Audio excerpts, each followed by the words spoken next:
one person who messaged in about Russia.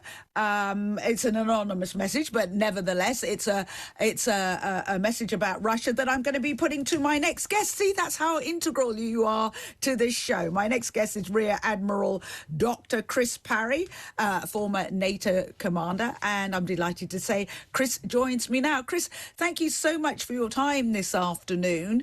I want to kick off with this message that was sent to me, and it says, Tricia, the Russian mutiny caught the whole world by surprise, but in the space of 24 hours, the head of the Wagner group changed his mind twice. First, he called a rebellion to topple the Russian military leadership, but a few hours later, he changed his mind. Perhaps he's a loose cannon.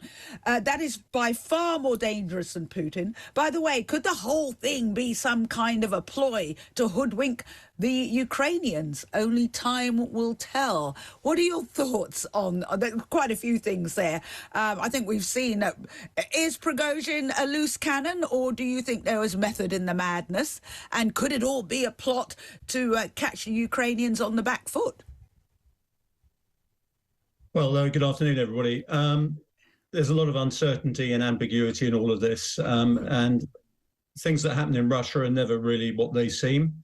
I've been trying to piece together from what people have been saying and doing and what has been happening over the last 48 hours. It seems to me that a while ago, Putin actually lost power in the Kremlin, and there are various factions that are actually in control and looking to succeed him.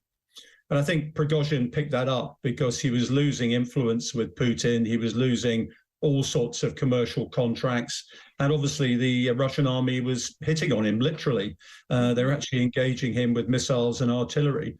So he is beginning to detect that his high-level patron and also his friend from St. Petersburg possibly wasn't totally in control and certainly not in power. So it strikes me that the coup attempt, if that's what it was a sort of protest, a cry for attention almost, to say, look, I've been forgotten, I'm feeling neglected. And in any mafia organization, and that's what we're looking at the top of the government, people say, well, if you're not in the game, you're basically out of it. And Putin himself very famously said, if you're not at the table, you're on the menu. So this is how I read this situation. He was saying, look, I'm still a player. You mustn't ignore me. I've got considerable military muscle and commercial power. And if there's going to be a power play in the Kremlin, I need to be part of it. That's how I interpret that.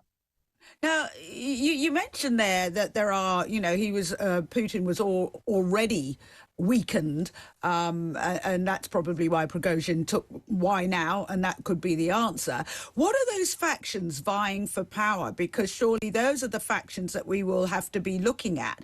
As many people have said, better the devil you know than the devil you don't. What are, who are the devils we don't know heading up the factions that could possibly gain power from Putin's weakened state? Well, it's difficult to say, but it's a combination of the people that wield the economic power in Russia. That's the like of the current chairman of the Duma, Volodin, Mishustin, the prime minister. But more importantly, it's the FSB, military intelligence and secret security people. They're called Siloviki, who've surrounded the Kremlin during Putin's time. I think they sense that Putin is on his way out. We know he's ill, possibly terminally ill. We don't know whether he's going to run for president in 2024, but I'm afraid the vultures have been circling. Yeah. And what I see is Prigozhin saying, look, Putin's surrounded by evil counselors. We've heard this before. I need to actually free him from that. He's my mate.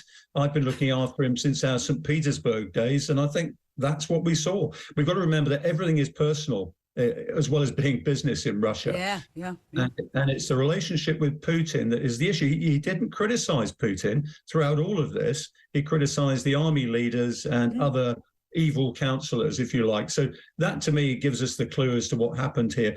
And he was bought off by these factions and basically put in internal exile in Belarus to cool his heels, but he's still a player. Yeah, when you say, the fact that he's been put in Belarus and being so close to the Ukrainian border, surely if he wants to prove himself that he's not in fact a traitor, which Putin alluded to, that he's not, then he's got to be even more vicious in his fighting against Ukraine. I mean, that's how he can remind Putin and all his cronies that he is really still a player. Tricia, I can't stress enough, it's not Putin and his cronies anymore. It's Putin as the puppet being controlled, I think, by puppet masters. And it's that detachment from Putin that has caused the problem. I think he's isolated right now from his own troops. And I would think the factions who are in the Kremlin right now will be seeking to use the Wagner group in Ukraine. I don't think you'll see them anytime in Belarus. Lukashenko doesn't want his own regime destabilized. And I think this is more about succession politics than anything else. Yeah, again, so it's a kind of watch this space. Do you think, though, I mean, it's interesting how this is being played out through social media, we talked about through Telegram and things like that. It's a new way of putting out statements, isn't it?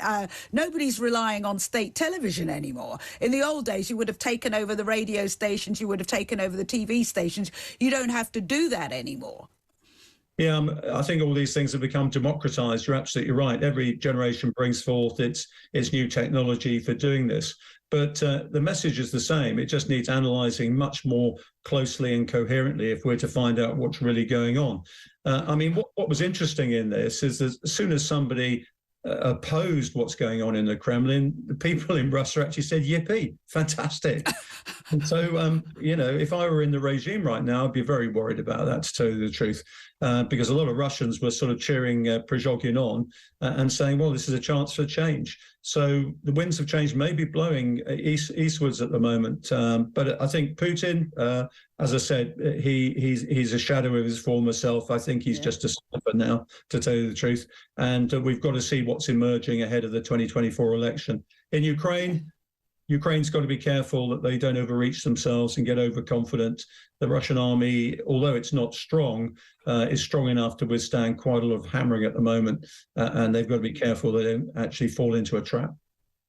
And just finally, Prigozhin, is he going to fall from some hotel balcony or something?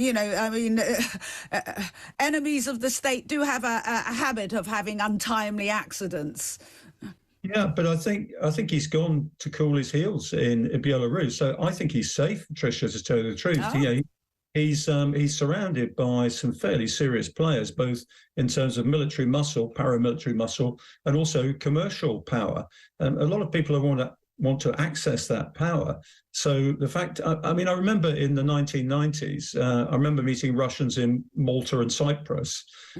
Essentially, they were gangsters who were there, and somebody told me that there were no contract hits in Cyprus and Malta from the Russian mafia. So you were actually safe if you got there. So I sort of see this as being similar. You go to Belarus, you're out of the game right now, but you'll be back someday. He's too powerful, to tell you the truth. He's very difficult to get at.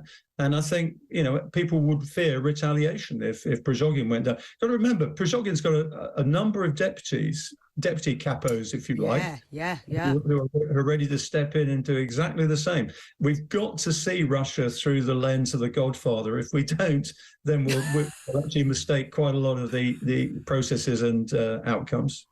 And talking about seeing, Russia through the eyes of like Hollywood, if you like, Prigozhin, it's interesting. He struts around. He's in the uniform. He's in the fatigues, but he never actually really fights. I mean, he is the showman of the whole group. When you look at some of the lieutenants, you've got some real.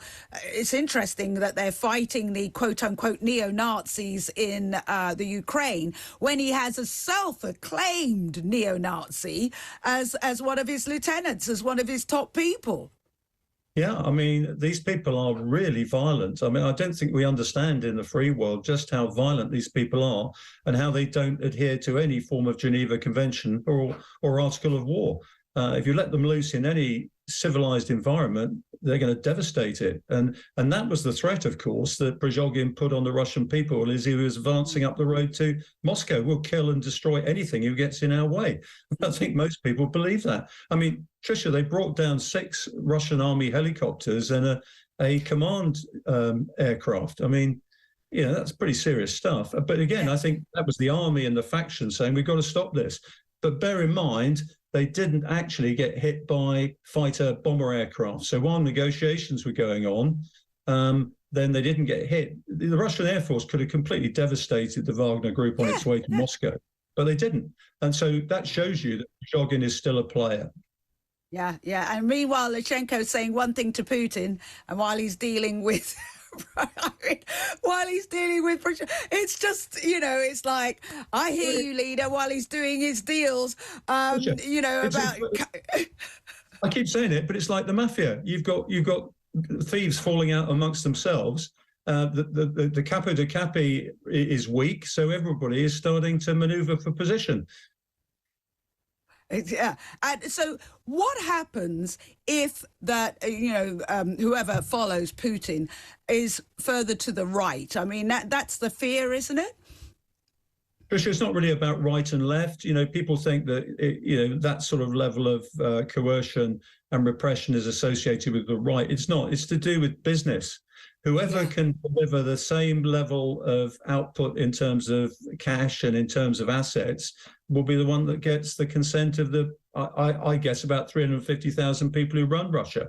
That's the point. It is a massive business conglomerate, and whoever can basically deliver again will continue to be that person. The only snag is they've got a range of conventional and nuclear weapons that, I'm afraid, gives us a lot of problems.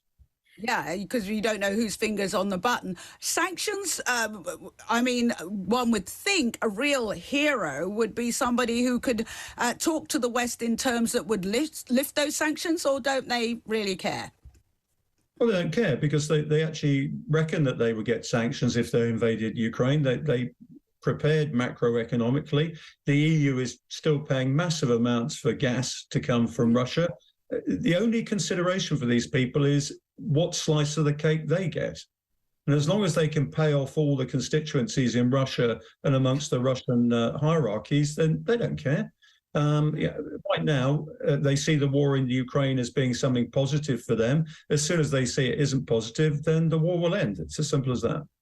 I love the way that you put it, and it makes absolute sense. We've got to stop thinking in terms of governments and politics and start thinking in terms of the mafia. Thank you so much for a really illuminating talk and take on all of this. Absolutely brilliant. Rear Admiral Dr. Chris Parry, former NATO commander there, with some really sobering thought. I mean, it makes succession look like a stroll in the park on a sunny day.